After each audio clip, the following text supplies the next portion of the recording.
Hello. Welcome to this project, How Layers Work in Adobe Photoshop. My name is John. I'm a designer who loves working with graphic design software, and I get a particular kick out of Photoshop. In this project, you'll learn all about layers, what they do, and how you can use them to build pretty much anything in Photoshop. You can use them to create artwork all the way from a blank page, or you can edit existing images to make them into anything you want. As you work with this project, you'll get to know more about Photoshop. Photoshop is an industry standard raster graphics editor. That means that if it's made with pixels, Photoshop can probably work with it. Creators use Photoshop for everything from photo editing to digital art. Here on the board is a sneak peek of what you can create with Adobe Photoshop. This is what you'll build during this project. Your cloud desktop comes with a copy of Adobe Photoshop pre-installed, and if you'd like a separate copy, you can visit the link here and follow the links to download a copy of Photoshop. You'll need to sign up for a free Adobe Creative Cloud account as part of this process, and on install, you may need to provide Adobe with an email address. There are multiple ways to sign up for Photoshop, and note that you can get a photography bundle and get Photoshop and Lightroom, another Adobe image editor, for a discount. To get started, you can also sign up for a free 7-day trial. Now let's open up Photoshop.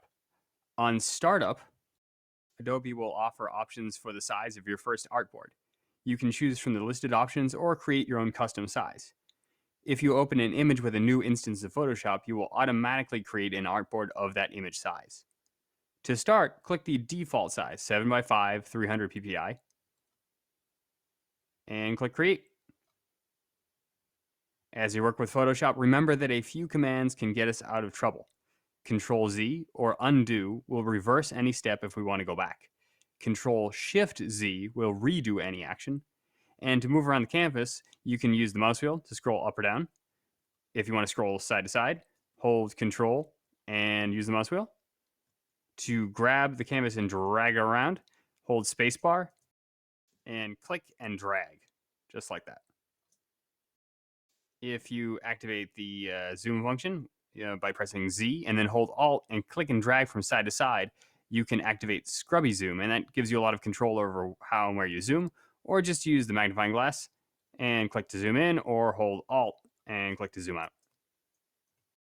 If you like, try pausing here and practice with the movement controls. Move up, down, side to side, click and drag with the spacebar, zoom in and zoom out. Next, inspect the Layers panel in the bottom right. It should appear by default, but you can click on Windows and Layers if it hasn't already appeared, or press F7 to activate it. And you can increase the size of that layer panel by clicking and dragging on the boundaries too. By default, Photoshop will open with one layer, a background layer. This layer is partially locked, and you won't be able to change some of the aspects of the background layer or move it. To make some powerful layer options available, you'll need to either unlock the background layer or create a new layer. Remember that you can unlock a background layer and turn it into layer 0. Double-click the background layer, and the new layer option will appear, and you can leave the defaults and just press OK.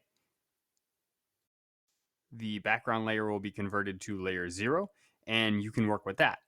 However, there will be lots of times when you want to create a design with a new transparent background. In that case, you'll need to avoid using a white background layer. One good way to set that up is to create a new transparent layer. And you can do that quickly and easily by pressing this icon right here, the square with the plus inside it. And as you might see, a new layer will appear on the Layers panel, and this one will have a checkered background, just like that, signaling that it is transparent. You can also try creating a new layer by pressing Control-Shift-N. Like this. And the new layer option will appear, and you can leave these as the default to create a new layer just like this. Now with either the background layer converted to layer 0 or with new layers, some new options in the Layers panel will be unlocked. To examine how those buttons work, first use the brush tool, press B to activate it, and then to resize it just a little bit bigger, hold Alt and right mouse click and drag to the right. Now press D to set the foreground color to black. Then click and drag over the canvas. Do it a couple more times. Maybe even one more. To see how a layer functions normally, double click on the foreground color right here and set it to a new color with the color picker, maybe something like purple. Nice bright one like that. And then click and drag over one of the lines, something like that. Notice how the brush strokes paint one over the other, like what might happen if you used a real paintbrush over paper. But Photoshop layers give you the tools to do some really helpful things. Test out one of these right now. Activate the first button next to the lock, and that's right here. Lock transparent pixels. Now use the brush over another part of the lines, and you'll see the effects. With lock transparent pixels active, you're only able to paint on the existing pixels in that layer. With Photoshop, you'll always be able to color inside the lines. Other buttons allow you to lock pixels on that layer, lock movement of that layer, lock auto nesting in and out of artboards and frames, and lock everything. In this task, you practiced moving around in Photoshop, you got to know a few of the tools and actions you'll use in this project, and you started using the layer panel.